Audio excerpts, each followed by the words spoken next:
बदलते दौर के साथ ABCD के पैमाने भी बदल रहे हैं। बचपन में हमने P फॉर पैरेट पढ़ा था, P फॉर PM पढ़ा, लेकिन थोड़ा बड़े हुए तो पॉलिटिक्स और पावर भी पढ़ा। लेकिन इसी पॉलिटिक्स में P का एक नया पर्यायवाची भी सामने आ गया, पप्पू। लेकिन राजनीति में अब P यानी पनौती की भी एंट्री हो गई है। पप्पू और पनौती के बीच जंग छिड़ गई है। आखिर P का मतलब पप्पू होता है या फिर पनौती? राहुल गांधी के एक बयान से फिर हंगामा मच गया। राहुल गांधी ने भारतीय टीम के फाइनल में हार का ठीकरा पनौती पर फोड़कर हंगामा मचा दिया।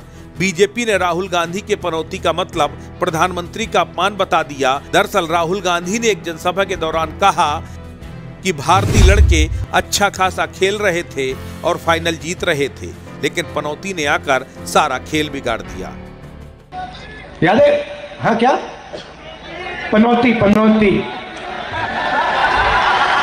पनौती, वो अच्छा भला वहां पे, अच्छा भला हमारे लड़के वहां पे वर्ल्ड कप जीत जाते, वो वहां पे पनौती हरवा दिया।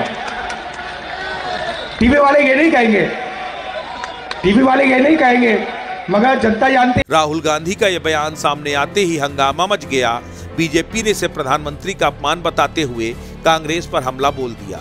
राहुल गांधी के खिलाफ मीम्स की बाढ़ आ गई। सोशल मीडिया में पनौती ट्रेंड करने लगा।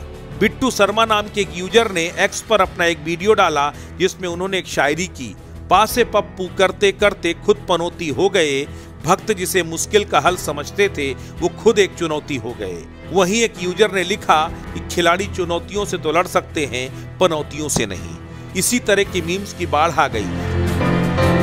लेकिन सियासत में नेताओं के लिए इस तरह के तमगों का इस्तेमाल जाहिर तौर पर आरोप प्रत्यारोप के गिरते स्तर की वानगी है। जहां एक और पनौती शब्द को लेकर इतनी सियासत हो रही है, वहीं इसका मतलब भी समझ लेना बेहद जरूरी है।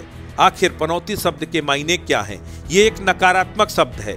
जब कोई काम होते होते रह जाए तो किसी इंसान पर ठीकरा फोड़ते हुए उसे पनौती कह दिया जाता है। पनौती शब्द का इस्तेमाल उस व्यक्ति के लिए किया जाता है जो अपने आसपास के लोगों के लिए दुर्भाग्य या बुरी खबर लाता है, इसीलिए इसे नकारात्मक शब्द कहते हैं। पनौती पर मचे हंगामे के बीच कांग्रेस की प्रवक्ता सुप्रिया श्रीनेत ने भी जबरदस्त हमला किया।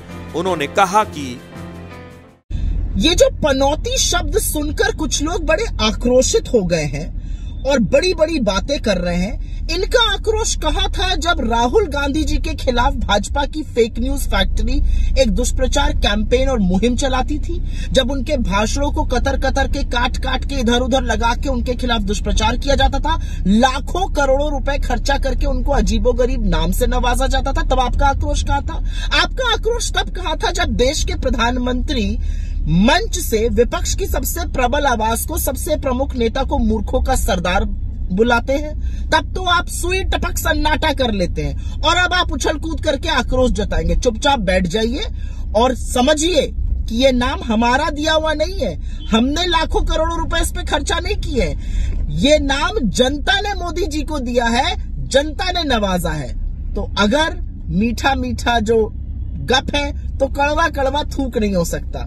जनता की बाकी बातों को अगर आत्मसात किया है तो इस शब्द को भी आत्मसात कीजिए और सोचिए कि जनता क्यों फेंकने पर, जालसाजी पर, जुमलों पर, पनौती पर आपको याद कर रही है। कुल मिलाकर टीम इंडिया विश्व कप में हारी है और उसके हार पर बहस करने से ज्यादा इस वक्त पनौती के मुद्दे पर बहस हो रही है। शायद यही अब सियासत का फलसफा बचा है या सियासत का स्तर यहीं आकर अटक गया है। राष्ट्र इंडिया के लिए ब्यूरो रिपोर्ट।